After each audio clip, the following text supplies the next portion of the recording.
우리 본성인 6개가 있습니다. 참나의 본성. 6개. 뭉뚱그려 말하면은 텅 빈 알아차림. 텅 빈은 뭐죠? 선정의 본성입니다. 알아차림은 지혜의 본성입니다. 자비는 지금 여기에 지금 보시, 지계, 인욕, 정진이 다 들어있는 거죠. 예. 그러니까 요거를 이렇게 빨지 말고 풀어서 6개로 얘기하는 게 제일 자명하죠. 그렇죠? 어떻게 될까요? 예. 보시, 사랑의 본성이 있어요. 남을 나처럼 사랑하는 본성이 참나 안에 있습니다. 이게 자비죠. 지계. 그러니까 자비만 얘기하면 뭔 문제가 있냐면요. 매정함, 정의도, 절제도 참나의 본성이잖아요. 예. 그러니까 지금 이 자비 안에는 그런 게 다 포함된 자비죠. 그러니까 풀어서 얘기해야지 정확하다는. 그래서 여기는요. 이 부분은 선정이니까 고요함. 참나의 본성은 고요합니다. 텅 비어 있습니다. 참나의 본성은요. 알아차리고 있습니다. 자명합니다. 지혜의 본성이죠. 참나의 본성은 보시, 사랑, 남을 나처럼 사랑하는 본성이 있습니다. 그리고 절제의 본성이 있어요. 딱 계율을 지키는, 나에게도 피해가 되는 짓은 하지 마라는 본성이 있습니다. 인욕, 진실이면 반드시 수용하라는.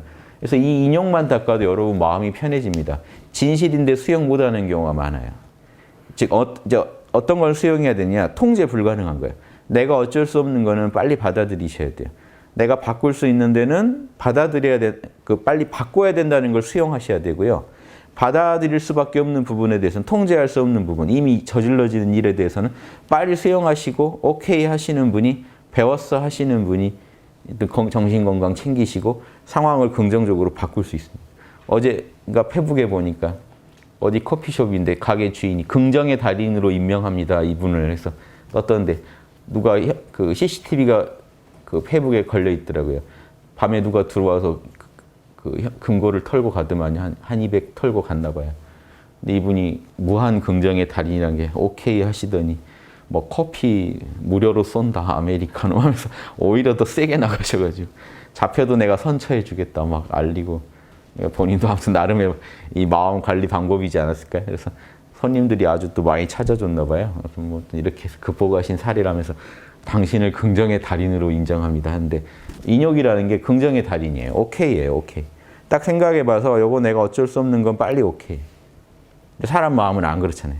뭐 하나라도 이게 아쉽고 또 과거를 후회하고 또 다시 생각해 그때 안 그랬었으면 이러는데, 그 시간에 이게 우리 참나 본성에 안 맞다는 거예요. 에고의 본성에 맞아요. 이렇게 미련 떨고 뭔가 과거에 집착하고 미래에 기대하고 또 미래의 두려움을 과장해서 또 먼저 느껴요. 미래의 불안을요, 과장된 또 마음으로 심하게 두려움을 느끼기 때문에 막상 닥쳐보면 덜 하죠, 실제로. 어떤 병 때문에 막 사람이 힘들어가는 게 그 공포 때문에 그러잖아요, 두려움. 막상 닥친 것보다 마음이 부풀려서 과장해서 느끼는 게 훨씬 무섭거든요. 그래서 미래에 대해서 과도하게 우리가 과장되게 느끼고 과장되게 기대하고 별거 아닌 거 되게 크게 기대를 하고 별거 아닌 두려움도 되게 크게 느끼고 막상 닥쳐보면 별거 아닌 경우가 많죠. 또 과거에 대해서도 우리가 미화시켜서 계속 집착하고, 아니면 별거 아니었는데도 되게 과장해서 자기가 뭐 큰 죽을 죄진 것처럼 스스로 이렇게 죄책감 느끼고, 이런 짓 멈추는 게 도입니다. 그래서 이 참나만 안다 이게 아니라요. 참나를 알면 마음 관리가 가능해져요. 참나는 텅 비고 고요하게 존재하는 자리이기 때문에 참나와 자꾸 함께 하시면 에고가 진정됩니다. 텅 빈 알아차림과 에고가 자꾸 같이 지내보세요. 정신이 자꾸 선명해지고 정신이 자꾸 편안해져요. 평온이 찾아오고 깨어있게 돼요. 그래서 마음 공부했다고 하신다면요, 자꾸 마음을 이렇게 만들 수 있어야 돼요. 참나만 찾는 게 아니잖아요. 참나는 원래 있어요. 그리고 원래 고요하고 원래 깨어 있어요. 공부하신 보람이 뭐죠? 참나랑 자꾸 만남으로써 내 에고도 같이 고요해지고 같이 더 선명해지니까 공부를 하신 거죠. 참나는 원래 지금 여러분이 아무리 막 살아도 참나는 더럽힐 수 없습니다. 원래 고요하고 원래 깨어 있습니다. 그거 뭐 확인하려고 공부하신 거 아니잖아요. 함께 공명하려고 공부하신 거지. 참나랑 접속하라, 이거는 참나가 가지고 있는 좋은 거 좀 끌어다 쓰라는 거 아닙니까? 그래서 참나각성의 핵심은 에고를 항상 평온하게 관리하실 수 있어요. 항상 선명하게. 즉 인생은 선택의 연속인데 지금도 선택하고 계시기 때문에 과거에 잘못한 선택 때문에 지금 선택이 잘못되면 큰일 나요. 중요한 건 지금이에요. 과거는 바꿀 수가 없기 때문에. 그래서 과거에 대해서는 빨리 오케이 해주시는 게 인욕이에요. 인욕의 본성은 진실이면 무조건 오케이 해버리시라는 거예요. 고민도 하지 마시라. 고민 언제 하세요? 아주 행복하실 때 고민하세요. 제일 행복하실 때 과거에 내가 그런 짓도 했었지. 지금 고민하시면 안 되고. 지금 고민하시면 살 힘이 사라지고 살만할 때 고민하시는 거예요. 그때는 그런 일도 있었지. 이해되시죠? 왜냐? 참나 상태에서 고민하셔야 이렇게 인욕이 이루어지지 에고 상태로 고민하시면 죽어요. 그러니까 항상 깨어있는 상태에서 즉 마음이 넉넉할 때 인욕하시라는 거죠. 억지로 인욕하셔도 화병 생기고 참나각성을 하셔서 마음이 우주적이 되고 넓어졌을 때 마음이 우주적이 됐는데 지금 지구에서 이런 소소한 일로 흥분하실 거예요. 오케이 하시고 넘기시는 힘이 참나에선 나온다. 또 하나 뭐 있죠? 정진의 힘. 포기하고 싶더라도 에이 이놈의 도를 안 닦든지 해야지. 도만 닦으려고 그러면 마구니가 자꾸 달라붙는다. 그럼 포기하실까요? 여러분 참나를 구현하는 그거 절대 포기하지 마시라는 게 정진입니다. 본성의 얘기만 들어도 우린 살 힘이 나요. 그리고 본성은요 이렇게 말만 하는 자리가 아니라 여러분을 이렇게 만들어줘요. 이 마음으로. 그러니까 몰라 괜찮아 해서 텅 빈 알아차림하고 접속이 이루어지면 나머지 4가지 덕목까지도 살아나요. 차차. 이걸 자비로 그냥 하나로 했는데 정밀히 말하면 6개입니다. 그래서 홍익학당은 우리 본성 안에 6개의 덕목이 있다는 거예요. 그래서 이 덕목을 찾아내서 참나 안에 있는 그 덕목을 찾아내서 에고가 쓰시면 된다는 거예요. 쓸 수 있게 참나가 다 도와줘요. 그러니까 항상 깨어 계시고 몰라 괜찮아 해서 참나랑 함께 계시면서 여유로운 마음에서 보세요. 여유로운 마음에서예요.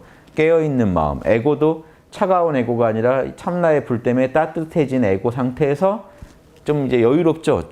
좀 냉기가 가셨으니까 여유로울 거 아닙니까? 마음이 온화해지고 따뜻해지고 그럴 때 참나의 능력을 가지고 지혜와 능력을 가지고 남의 입장도 한번 내 가족처럼 나한테 억울하게 한 사람도 가족을 한번 생각해 보시면요. 공감이 확 잘 됩니다.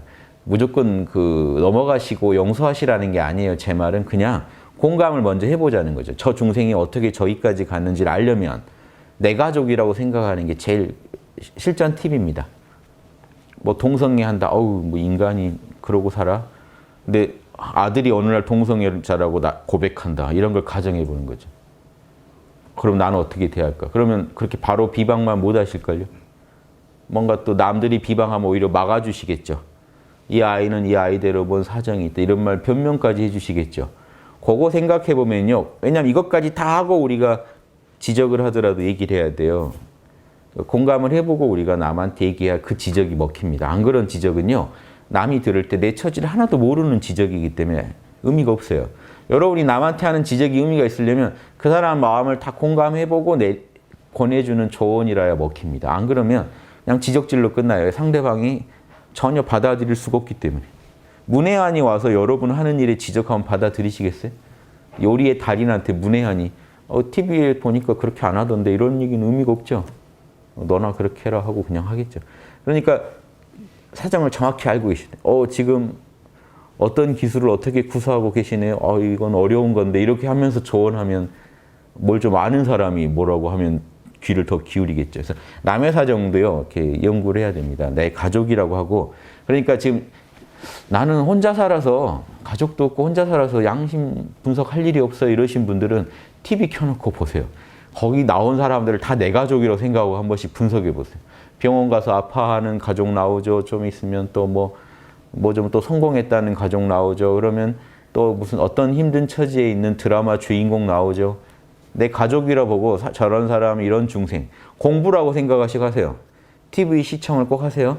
공부라고 생각하시고 켜놓고 보면서 아니 난 내 가족 일로도 충분하다는 분은 하지 마시고 나는 좀 공부 재료가 요즘 좀 부족하다는 분들은 많은 중생을 구제하려고 좀 특별 좀 수업을 더 받고 싶다 하는 분들은 TV 켜놓고 보시면 별의별 사연이 요즘 케이블까지 별의별 사연이 꽉 차 있어요. 그래서 하나씩 시청하면서 분석해 보세요. 내 가족이라면 저 사람을 난 어떻게 저 사람에게 도움을 줄 수 있는지, 저 사람 심정은 어떨지. 이제 이런 거예요. 이게 보시의 덕목입니다. 마음을 나눠주는 게 보시예요. 그래서 제가 나눔이라고 풀었잖아요. 나눔. 계율을 지킨다는 건 요즘 말로 딱딱하니까 절제. 룰을 지켜주는 겁니다. 그 사람한테 피해 안 주는 방법은 뭔지. 이 사회가 나만 생각하지 마시고요. 내가 그 사람한테 피해 안 주려면 어떻게 해야겠다. 뭐 몸이 불편하시고 마음이 불편하고 지금 병에 걸렸는데 가족이 뭐 간병을 해줄 사람이 없다든가 뭐 지금 뭐 범죄에 노출돼 있다든가 이런 분들한테요. 피해 안 주려면 내가 그리고 나아가서 사회가 어떻게 해야 되는지도 분석해 보셔야 돼요. 사회 시스템이 어떻게 돼서 그걸 막을 수 있는지. 이게 양심에서 답이 다 나와요. 그래서 공자님이요. 자기 양심만 연구했는데 결국 뭐가 나왔죠? 제왕학이 나왔죠. 경영하는 학문이 나왔죠. 재밌잖아요. 양심 하나만 연구했는데 난 이거 참 싫은데 찜찜한데 이거 참 자명한데 그것만 따라가다 보면요. 천하를 어떻게 경영하면 된다까지 다 나온다니까요. 지금 국회의원 입장이 돼가지고 국민한테 이렇게 하면 안 될 텐데 찜찜하지 않을까? 이런 거 TV 보면서 연구하시다 보면요. 천하 경영하는 게 나오고 지금 뭐 EU가 시끄러운데 내가 저 영국 사람이라면 내가 EU 사람이라면서 왔다 갔다 하면서 감정이입하면서 이해해 보시면요. 아, 저기 처지가 지금 어떻겠구나. 꼭 답까지는 못 끌어내더라도 어떤 상황이겠구나까지 읽어내셔도 여러분 대단한 겁니다. 이렇게 이게 보시와 지게가 할 일이에요. 인욕은요. 거기서 진실은 빨리 수용하는 거예요. 오케이. 자명한 얘기들은 빨리빨리 수용하는 거죠. 그리고 이미 이왕이 일어나서 바꿀 수 없는 일은 빨리빨리 수용해야 돼요. 인류가 이런 존재라는 걸 수용해야 돼요. 저 하루에 몇 번씩 수용합니다. 되게 기대가 크잖아요. 제가 인류에게 거는. 근데 한 번씩 꼭 다시 수용해요. 인간은 그런 존재가 아니다. 침팬지 바로 위에 침팬지보다 좀 고등 동물이다라는 거 한 번씩 다시 수용해요. 왜냐면 제 기대가 너무 커지는 걸 막으려고. 왜냐 TV를 켜면 난리가 아니잖아요. 그럼 이제 제가 늘 얘기하던 양심적 인간하고 정반대 인간들이 TV에 주로 등장하는데 제가 힘들어져요. 왜냐하면 희망을 혹시 버리고 싶을까 봐. 인류는 안 되나 보다 할까 봐 다시 있는 그대로 봅니다. 그러니까 희망도 기대도 포기도 아닌 있는 그대로 사람의 마음, 심리 상태. 아, 침팬지보다 좀 내가 발달된 동물이다 하고 봐야 보여요. 그런데 문제는 저 안에 양심이 숨어 있다는 거죠. 요걸 개발하면은 기가 막혀지는데 지금 현재로서는 수용, 여기까지라는 거 수용하자. 사람이 딱 누울 자리만 있으면 바로 다리를 뻗고 남에게 조금만 틈이 보여도 바로 거기를 비집고 들어가는 그 욕망을 못 이겨내는 게 사람이다. 이런 부분까지 다 받아들여야 되거든요. 그래서 보살이 사람의 욕망을 못 받아들이면 어떻게 보살도 하겠습니까? 보살은 중생이죠. 보리살타가 깨달은 중생이죠. 깨달았는지 모르지만 중생이에요. 그래서 중생 속은 중생이 알기 때문에 보살은 중생 속을 알아야 돼요. 즉 성스러운 속인이에요. 보살은. 성스럽지만 속인이에요. 속인의 마음 다 알아요. 그런데 그 속인을 어떻게 성스럽게 할 건지 그걸 연구한 사람. 이해되시죠? 성스러운 속인. 정진바람은 마음에서 나태하고 힘들다고 하는 소리를 하나하나 찾아내서 너 진짜 힘든지 참나의 그 안목으로 그런 나태한 시각을 뿌리 뽑아주는 게 정진입니다. 한 번 더 포기할 일이 아니라는 걸 설득해주고 한 번 더 하게 이끌어가는 게 정진력입니다. 이런 게 지금 명상입니다. 그래서 이 모든 판단을 이렇게 자명하게 하고 있는 게 지혜예요. 별게 아니라 이런 나머지 덕목들 적용할 때 판단을 하나하나 자명하게 했죠. 그게 반야예요, 반야. 자명한 것만 옳다고 하고 찜찜한 건 거부하는 그 힘이 반야예요. 이게 참나에서 나옵니다. 육바라밀로 마음을 관리하시면 여러분요, 지금 이 순간 보살도 위에 서 계세요. 육바라밀을 붙잡으시면 보살도 위에 서 있습니다. 그런데 보세요. 참나를 붙잡았다고 보살도 위에 서 있진 않아요. 참나는 붙잡았는데 자기의 무지와 아집을 못 버리고 계시다면 보살도 위에 서 계실 수가 없거든요. 참나 깨달은 사이비 교주들이 얼마나 많은데요. 참나는 알아요. 근데 참나를 이용해서 나쁜 짓을 합니다. 왜 이게 가능하냐? 여러분 참나는 지금도 여러분 중생심 부리는 거 못 막죠. 중생심이 호응해 줄수록 참나는 힘이 생깁니다. 그래서 참나를 적당히 이용하는 것도 가능해요. 참나를 깨달아 놓고 적당히 중생의 욕망대로 쓸 수도 있습니다. 심지어 도둑질하고 살인할 때도 여러분 깨어서 해요. 엄청난 몰입 상태에서 합니다, 여러분. 이거 생각하셔야 돼요. 여러분 지금 가게 가서 은행 한번 털어보세요. 극도로 깨어서 뒤통수에서도 아마 CCTV를 느끼실걸요. 깨어있으니 극치에 이르러 360도가 막 내 마음에 다 들어오고 그런 깨어있는 상태에서 뭘 해요? 뭐 하나 하려고 해도 우린 깨어나요. 그럼 사실 그건 참나의 힘 끌어다 쓰는 거예요. 그러니까 신통한 짓을 하는 거죠. 소매치기도요. 저건 사람이 오둠치지 하는 것도 훔쳐요. 고도로 깨어서 합니다. 뭔 얘기냐면 참나는 악용 가능하다는 거예요. 즉 에고가 전혀 닦여 있지 않은 업장이 가득한 상태라면요.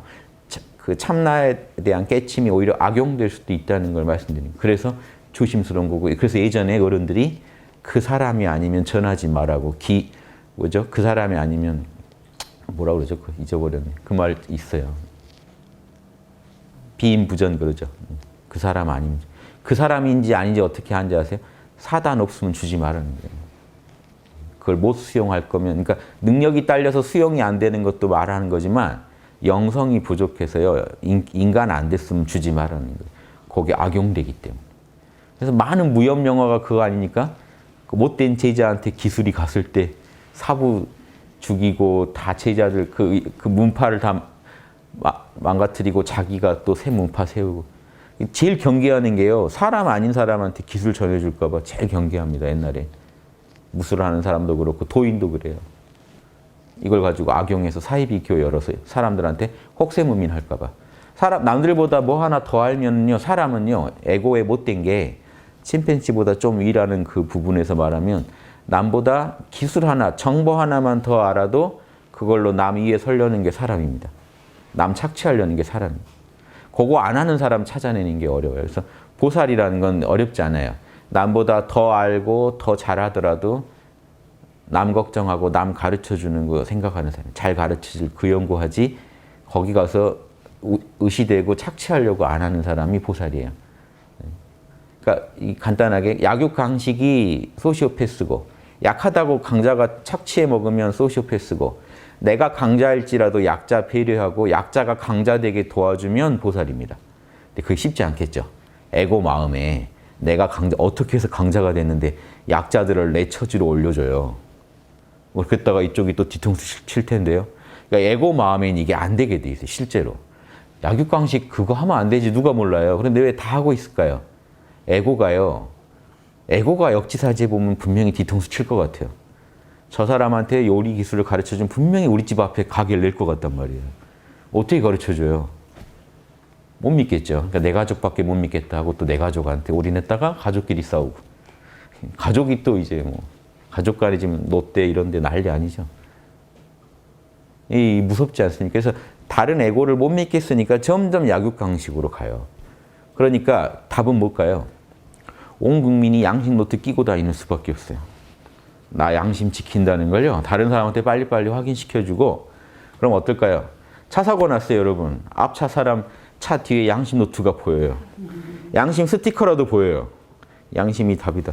좀 뭔가 마음이 좀 여유롭지 않을까요? 뭔 얘기냐면 진짜로 사회 전체 양심 교육이 확산되면요. 스트레스를 서로 덜 받으실 거예요. 즉 내가 이 얘기를 해도 저 사람이 육바람일 분석으로 받아들일 거라는 걸 전제한다면요. 말이 더 세게 안 나갈걸요.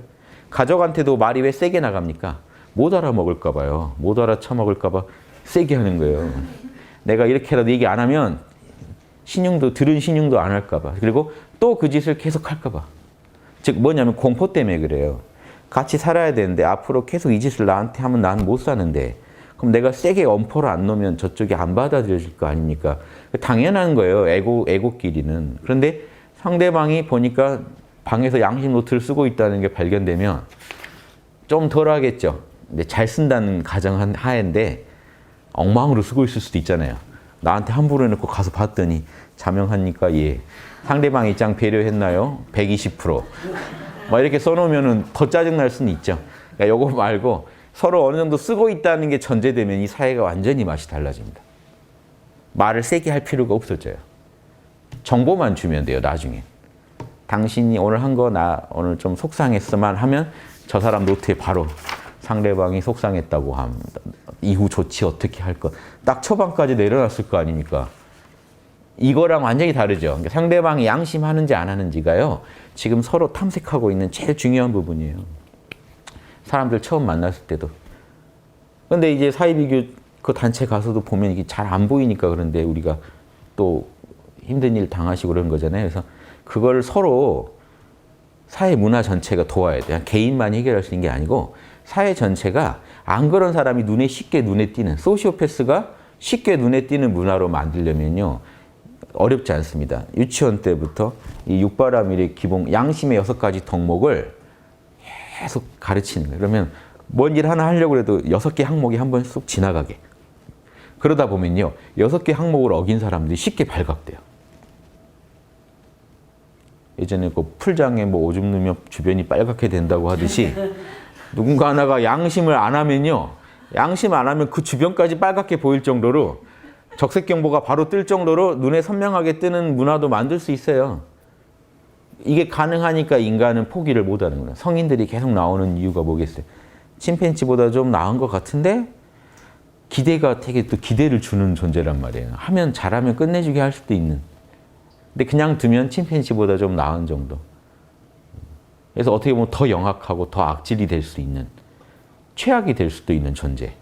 최선이 될 수도 있고 최악이 될 수도 있는 그런 존재에 대해서 타고난 자질은 침팬지보다 나은데 잘못 쓰면 최악이 되죠. 어떤 동물도 안 할 짓을 해요. 잘 쓰면 어떤 동물도 못 할 짓을 해요. 이게 인간이다 보니까 포기도 못하고 우리도 이렇게 모여서 지금 공부하고 있는 거 아닙니까? 뭐라도 좀 나아질 방법이 없을까 해서. 근데 자꾸 좀 나아졌다는 사람들 멘토가 자꾸 등장하는데 캐 보면 또 막 뒤로 뭐가 있어요. 저도 막 림포체 강의 올렸더니 갑자기 막 거기서 성문제를 엄청 일으키신 분이었고 이게 저도 막 힘들어요. 뒷조사부터 해봐요. 요즘엔. 예, 달라요. 양심을 자극해줘야 돼요. 양심을 자극해야지 나중에 전 세계 어디 갖다 놔도 양심적으로 삽니다. 양심이 자극받는 거랑 즉 양심의 원리를 정확히 아시고 여기에 자극하는 질문을 줘야 돼요. 피해주지 말라는 건 정의의 항목이긴 해요. 그런데 그렇게만 주고 다른 양심이 개발 안 되면요. 지금 일본은 이렇게 됩니다. 서로 피해주지 말라면서 아주 그 이상한 일도 잘하고요. 독도니 뭐니 외국에다가는 엄청난 남경 대학살인이 남에다가 피해주는 거에 대해서 또 무감각해요. 즉 자기들끼리만 피해주지 않는 되게 협소한 이건 깡패들의 의리지 깡패들 자기들끼리 엄청 의리 지켜요. 문제는 일반인들이 피해를 보니까 문제. 즉 정상적인 양심 발달이 안 되면 더 무서워요. 그 사람들은. 예, 그래서 좋은 점도 있는데 그게 교육이 잘 됐을 땐 좋은데 문제를 일으킬 여지가 많아요. 실제로 양심 교육이 잘 되는지는 좀 다른 문제. 그래서 그런 분들은 어떻게 하냐면 일본은요. 내 아들이 만약에 등산 가서 어디 가서 죽었다. 그럼 가족이 나와서 다 사과해요. 전 국민들한테 심려를 끼쳐드려서 죄송하다고. 민폐 끼치지 말라는 게 너무 이건 좀 과하죠. 그럼 우리로서는 잘 이해가 안 됩니다. 즉 정상적인 도덕 감각을 좀 벗어난 일들이 많아요. 그러면 어느 원칙주의자가 되고 어느 항목만 지키다 보니까 그런데 그거는 이해를 해야 되는 게 일본 문화는 옛날에 칼 차고 다니는 문화죠. 부딪혔을 때 사과가 제대로 안 되면 바로 칼 휘두르는 문화입니다. 그러니까 이게 살라면 민폐 절대 남한테 폐 끼치면 안 되는 문화예요. 조선은 그런 문화가 아니죠. 그래서 문화적인 어떤 이유들이 있어요. 그래서 양심이 치우치게 개발되다 보면 보편적 양심이 안 나와요. 근데 이 양심은 전 세계 어디 가서 적용해도 이 6가지 원칙은 다 적용됩니다. 그러니까 전 인류 어디 내놔도 군자답다, 보살답다고 말 들을 인재를 양성하는 걸 목표로 하는 게 좋습니다. 예, 마치겠습니다.